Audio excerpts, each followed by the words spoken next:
Welcome to MSP lecture series on the chemistry of main group elements. In my previous lecture, I had discussion about oxo acids of phosphorus and I gave information about phosphinic acid and phosphonic acid. Let me introduce two more phosphorus acids, that is hypophosphoric acid and ultimately orthophosphoric acid. Let us look into hypophosphoric acid first. Hypophosphoric acid has formula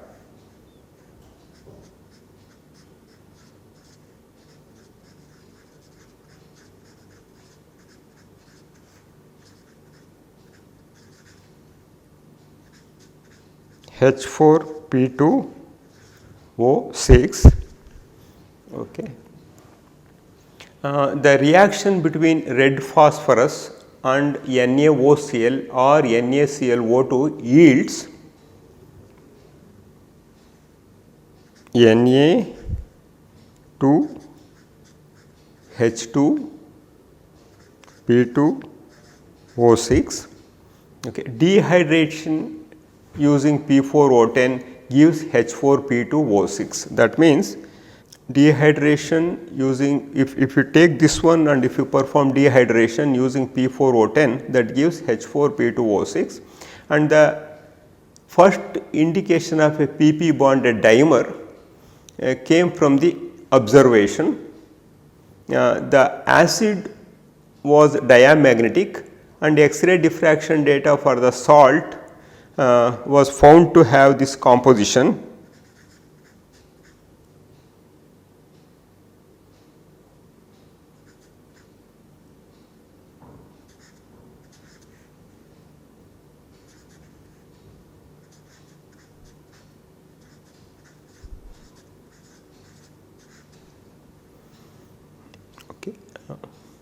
So, that means all terminal PO bonds are of equal length, that is 157 picometer, and in hydrolysis it gives two types of acids.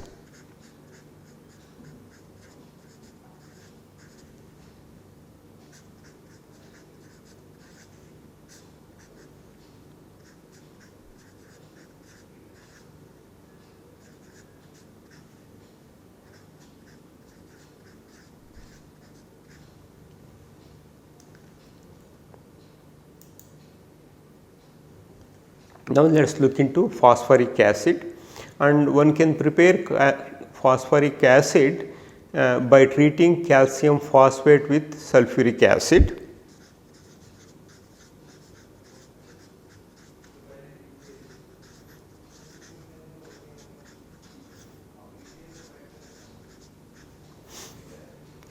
So, one can prepare by treating calcium phosphate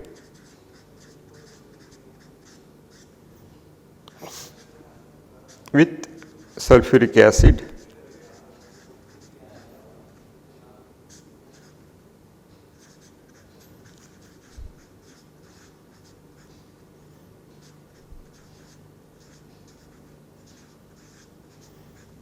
Okay. So, pure acid forms deliquescent colorless crystals with melting point 315 Kelvin.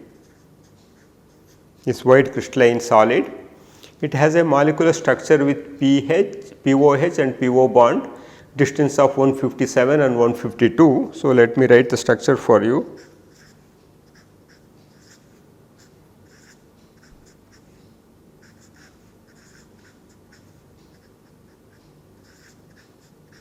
Okay.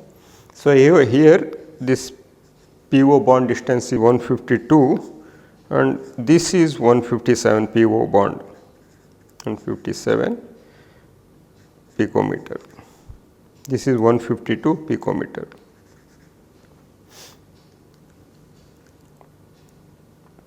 In dilute aqueous solution, acid molecules are hydrogen bonded to water molecules rather than to each other. So, that means essentially in aqueous solution, we do not come across intramolecular hydrogen bonding, instead we come across hydrogen bonding with water molecules. Phosphoric acid is a very stable and has no oxidizing properties except at very high temperature. Aqueous phosphoric acid is a tribasic acid due to the presence of 3 OH groups.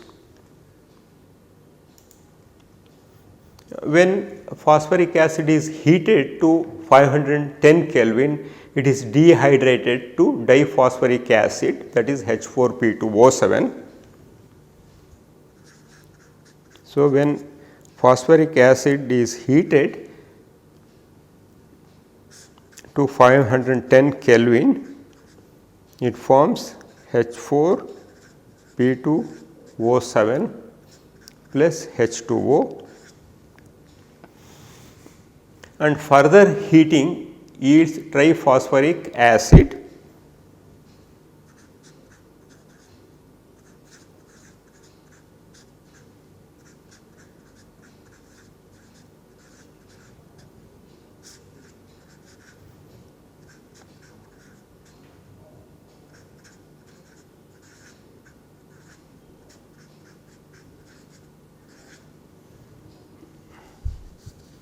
Of course, these reaction can be represented in a simple way.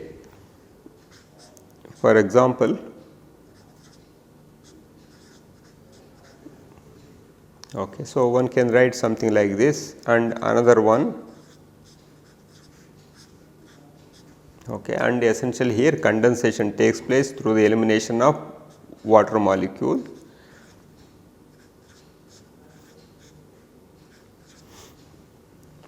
Okay, and of course here one can write like complete structure. Here it can be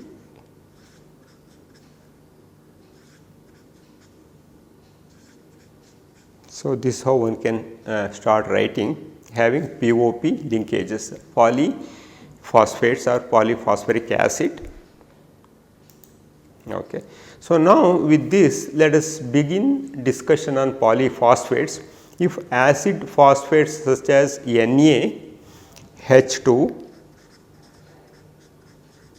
PO4 or Na2H, PO4, so containing essentially POH groups are heated, condensation reaction occurs to form POP linkage via elimination of water to form polyphosphates. So, in a very simple way one can represent these reactions in this fashion to form POP linkages through the elimination of an equivalent of water for the condensation of 2 POH bonds. So, when disodium hydrogen phosphate is heated, the pyrophosphate is formed. Okay. So, pyrophosphate is essentially P2O7 4 minus. If you are curious to know the structure of this one, it is very simple to write.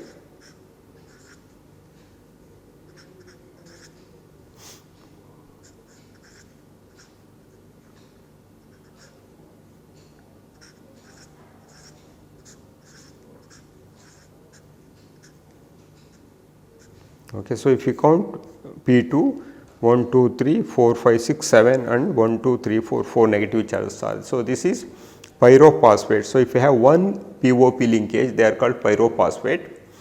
If sodium hydrogen phosphate is heated, since each phosphorus has 2 POH groups, then cyclic phosphate can also be formed. So, if we involve the condensation of 2 OH groups per phosphoric acid, that can lead to the cyclic or linear polyphosphate, and here in case of cyclic phosphates we can have up to 10 phosphorus atoms. That means, cyclic phosphates having 10 phosphorus atoms in a cyclic system are known. You can see here this is pyrophosphate, and of course, here if you involve the condensation of 2 OH groups per phosphoric acid, you can get either trimeric or you can get tetrameric. Up to having 10 phosphorus atoms in the cyclic system are known.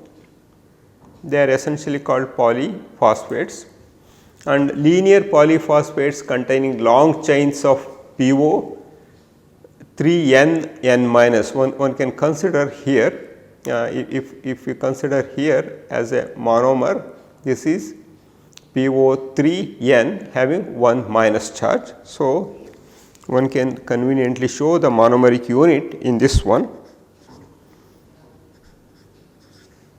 something like this.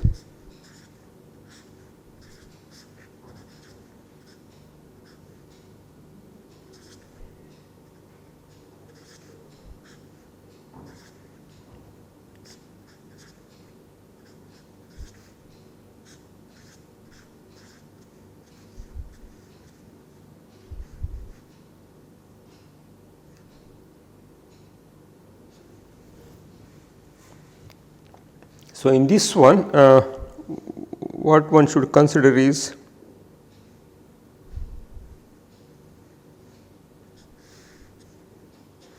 this one is a monomeric unit, and if you consider this as a monomeric unit, we can write comfortably PO3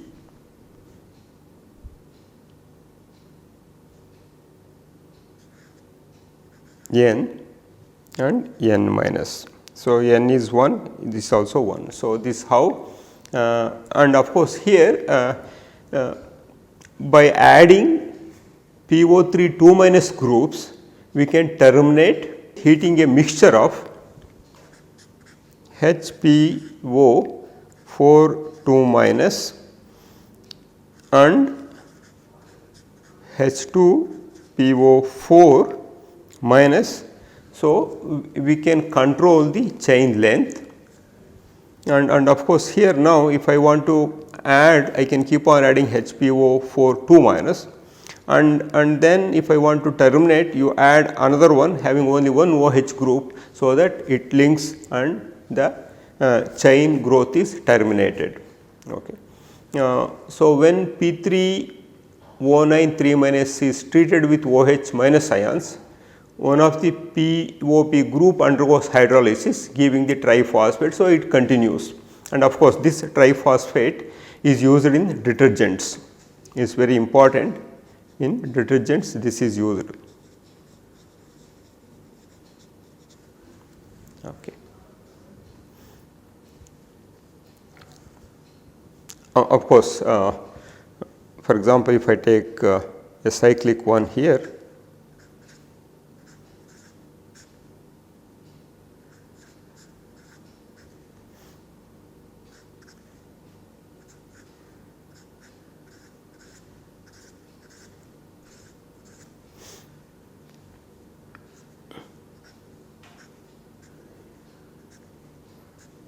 okay. So, this essentially gives this one.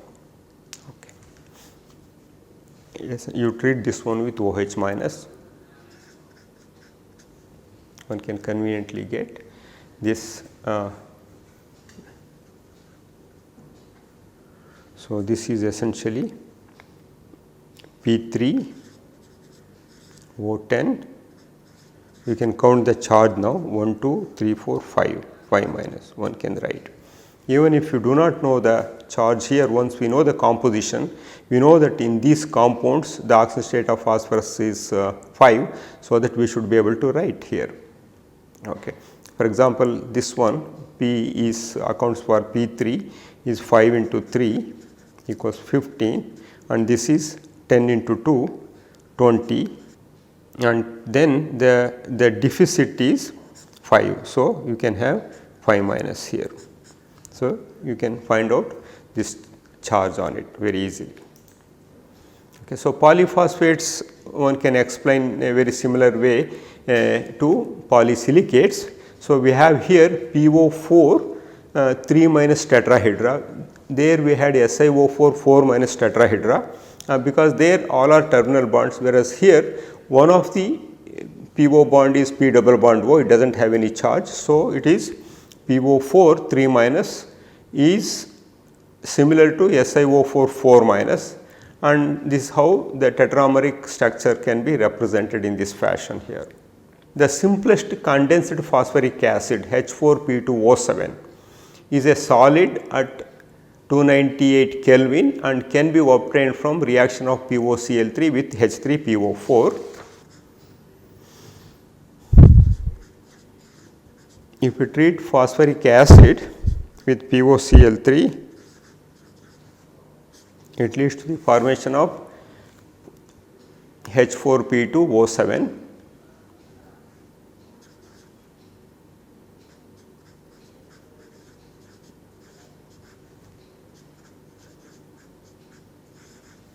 Okay. And it is much more stronger than phosphoric acid. The sodium salt Na4P2O7 can be obtained by heating Na to HPO4 at 510 Kelvin. Of course, here Na4 essentially you replace all OH with ONA, you will get the sodium salt. Okay. The acid refers to as metaphosphoric acid with an empirical formula HPO3 here. It is actually a sticky mixture of polymeric acids obtained by heating H3PO4 and H4P2O7 at 600 Kelvin.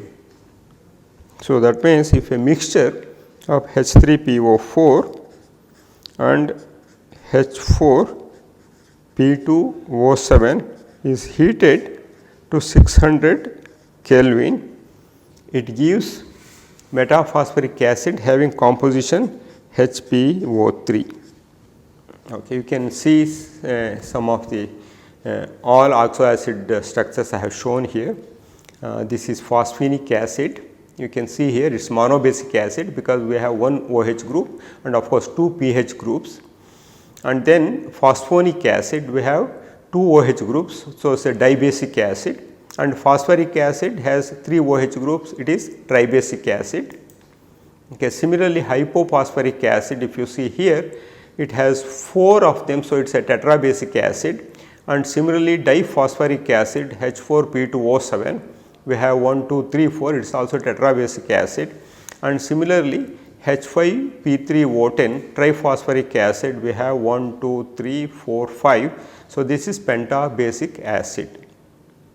Okay. So, now let us look into oxo acids of arsenic, antimony and bismuth.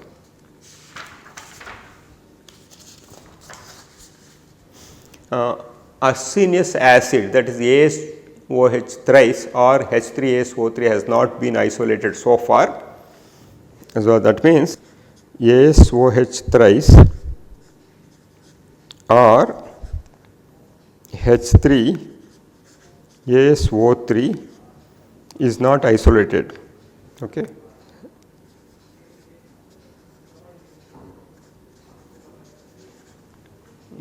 So, aqueous solution of AS2O3 probably contain H3ASO3, and arsenic acid similar to phosphoric acid, thus H3ASO4 is obtained by dissolving AS2O5 in water or by oxidation of AS2O3 using concentrated nitric acid. So, you can see here AS2O3 on treatment with concentrated nitric acid gives H3ASO4. Oxo acids of antimony are not stable and few antimonate salts are well characterized. So, no oxo acids of bismuth are known, although some bismuthate salts are well characterized. So, sodium bismuthate is an insoluble orange solid obtained by fusing Bi2O3 with sodium hydroxide in air or with sodium peroxide. Now, let us look into the sulfides and selenides of phosphorus. Although the structures of the sulfides appears to be closely related to those of oxides, but there is remarkable difference is there. For example, P4O6 and P4S6 are not isostructural. You are already familiar with the structure of P4O6. In a couple of minutes, I will be showing you the structure of P4S6. You can see the differences in the structure. That means, although they appear similar, they are not isostructural. The bond distances within the cages of all the sulfides indicate single PP and PS bonds. The terminal PS bonds are always shorter because of having PES double bond, the reaction of red phosphorus with sulfur above 450 Kelvin yields this phosphorus sulfides such as P4S3 and P4S7. Above 570 Kelvin, white phosphorus combines with sulfur to give P4S10, similar to phosphorus thiopentoxide, which is the most useful of the phosphorus sulfides. Okay. So, these are the structures you can see here, and of course, in case of P4O6, this PP bond is not there. In place of PP bond, we had a POP bond. So, in case of P4S6, what we have is we have a PP bond intact, and then the sulfur is oxidizing one of this one. As a result, what happens? We have 3 trivalent phosphorus and 1 pentavalent phosphorus, and similarly P4S7 still PP bond is intact, and only in case of P4S9 that PP bond is changed to PSP bond, and then here we have 3 phosphorus are in pentavalent state and 1 phosphorus in trivalent state. In case of P4S10, you can see it is very similar to P4O10. And you can see here P4S3, we have 3 PSP bonds, and P4S4, of course, another PP bond is broken, and in case of P4S4, we also have a different one, beta P4S4, and in case of this one, we have 1 PP bond intact and one of the phosphorus is in pentavalent state P4S5, and similarly we can also have a P4S5 of different structure, where except 1 PP bond, all PP bonds are broken with PSP bond. So, this is where the structural similarities between phosphorus oxides and phosphorus sulfides can be looked into. Okay. And phosphorus sulfides ignite easily, and P4S3 is used in strike anywhere matches, and essentially it is combined with KClO3, and the compounds inflame when subjected to friction. Whatever we have in matchbox, it has a combination of P4S3 plus KClO3, and on striking, okay, it catches fire. So, P4S3 is stable to water. So, other phosphorus sulfides are slowly hydrolyzed. So, what would happen when we treat phosphorus pentasulfide with water can be seen from this equation. So, reactions of phosphorus pentasulfide is very similar to the reaction of phosphorus pentoxide with water.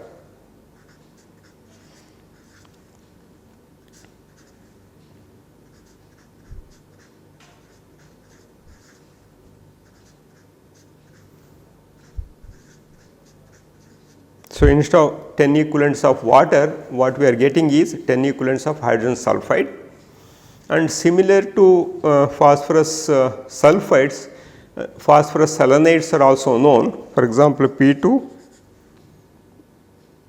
SE5 and P4 SE10 are known, and P2 SE5 structure can be written in this fashion.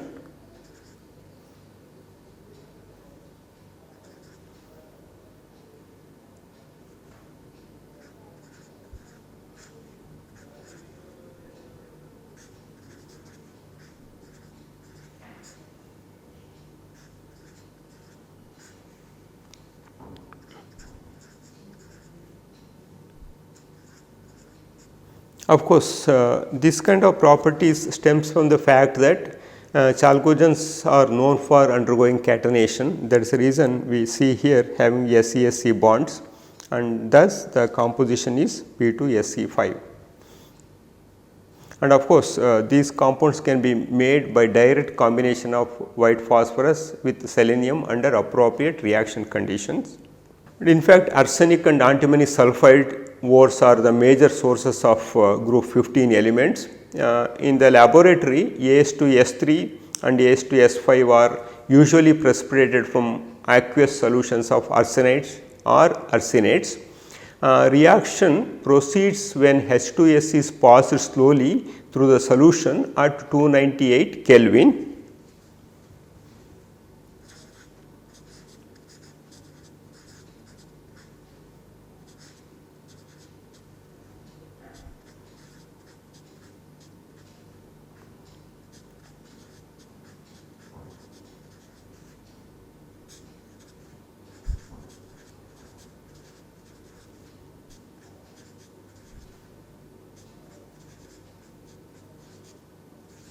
Okay.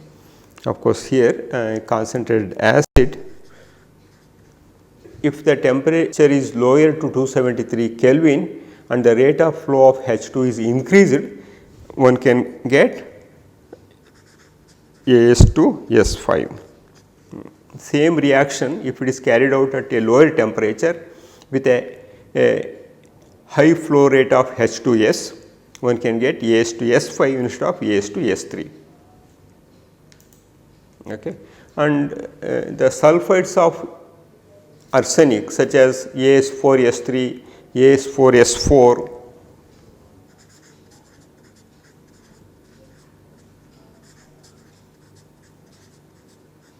and As2S3 occur naturally. So, let me show you the structure of As2S4.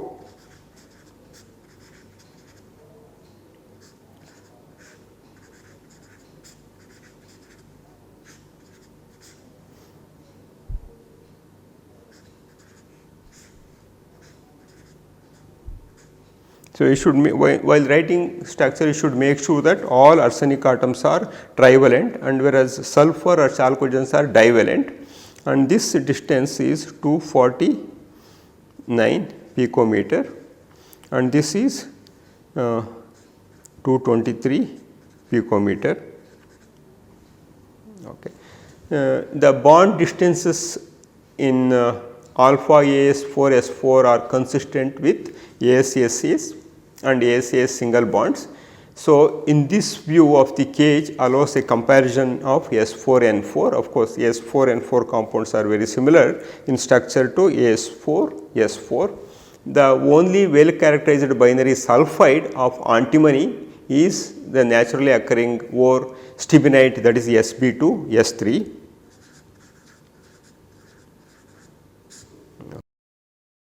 Okay, let me stop here, and in my next lecture I will be discussing on another important type of compounds of phosphorus and nitrogens, that is called phosphogenes. Until then, have a very pleasant reading of group 15 chemistry. Thank you very much.